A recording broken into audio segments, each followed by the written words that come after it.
Hi friends, இன்னைக்கு தருண்ஸ் கிச்சனில் கஷாயம் அதாவது குடிநீர் வீட்டில் உள்ள பொருட்கள் வச்சு சுலபமாக எப்படி செய்யுதுன்னு பார்ப்போங்க. இது நான் நார்மலாக குளிர்கால டைமில் வீக்லி ட்வைஸும் சம்மர் டைமில் வீக்லி ஒன்ஸும் குடிப்போம். இப்போ கொரோனா பீரியட்னால 2 times குடிக்கிறோம். இதுக்கு வெத்தலை, கற்பூரவள்ளி, துளசி முதல்ல இந்த இலையெல்லாம் நீங்கள் நல்லா தண்ணியில் அலசி எடுத்துக்கோங்க. இப்போ இதில் நான் யூஸ் பண்ணுற ஏதாவது ஒரு இலை இல்லைனாலும் நீங்கள் ஸ்கிப் பண்ணிக்கலாம். இதில் ஒரு வெத்தலை, ஒரு 5-6 கற்பூரவள்ளி இலை, ஒரு 15 துளசி இலை அவ்வளோதாங்க யூஸ் பண்ணுறேன்.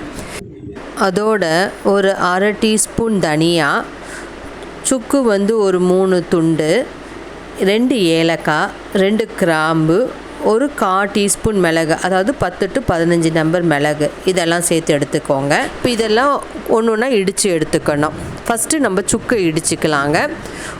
கல் உரல் இல்லாதவங்க மிக்சியில் கூட இந்த பொருளெல்லாம் பவுடராக ஆக்கி எடுத்துக்கலாம்.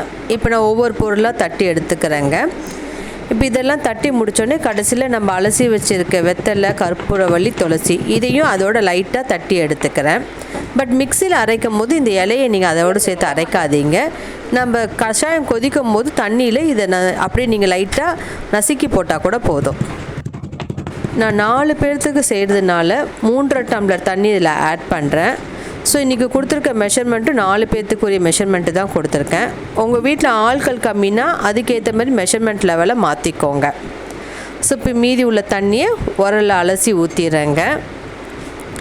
நீங்கள் எப்போவுமே சுக்கை மட்டும் வீட்டில் ஸ்டாக் பண்ணி வச்சுக்கோங்க. கஷாயத்துக்கு சுக்கு ரொம்ப முக்கியம். மற்ற ஏதாவது ஒரு பொருள் இல்லைன்னா கூட நீங்கள் தாராளமாக ஸ்கிப் பண்ணிக்கலாம்.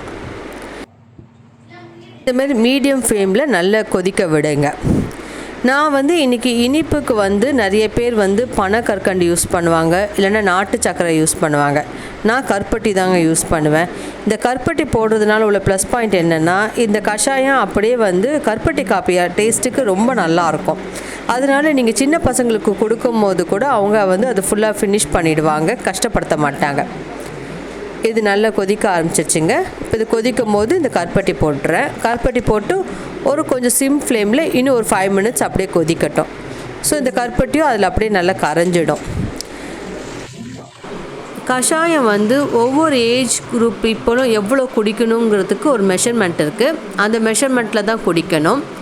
நான் இன்றைக்கி யூஸ் பண்ணியிருக்க பொருள்லாம் கம்மியான அளவுக்கு யூஸ் பண்ணதுனால எங்கள் வீட்டில் நாங்கள் பெரியவங்க 1/2 டம்ளரும், என் பையனுக்கு 1/4 டம்ளருக்கு கொஞ்சம் அதிகமாகவும் கொடுப்பேன்.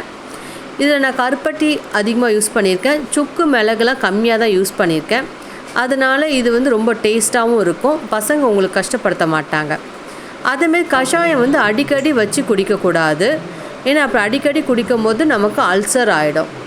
ஸோ கடைசியாக கொதித்து முடித்த உடனே இந்த மாதிரி ஃபில்ட்ரு பண்ணிவிடுங்க. கஷாயம் ரெடி ஆகிடுச்சு. இது லைட்டாக சூடு தடிஞ்ச உடனே நம்ம குடிக்க ஆரம்பிக்கலாம். கற்பூரவள்ளி, துளசிலாம் வீட்டில் ஒரு சின்ன தொட்டியில் வச்சு வளர்க்க ட்ரை பண்ணுங்கள். இதெல்லாம் மெயின்டெனன்ஸ் ஃப்ரீ பிளான்ட்டு. நமக்கு ரொம்ப மெடிசினல் வேல்யூ அதிகமாக இருக்கிறதுனால எப்போவுமே நமக்கு யூஸ்ஃபுல்லாக இருக்கும் கஷாயம் பண்ணும் போது. ஸோ நீங்களும் ட்ரை பண்ணி பாருங்கள். லைக் பண்ணுங்கள், ஷேர் பண்ணுங்கள். தருண்ஸ் கிச்சனுக்கு சப்ஸ்கிரைப் பண்ணுங்கள். தேங்க்யூ.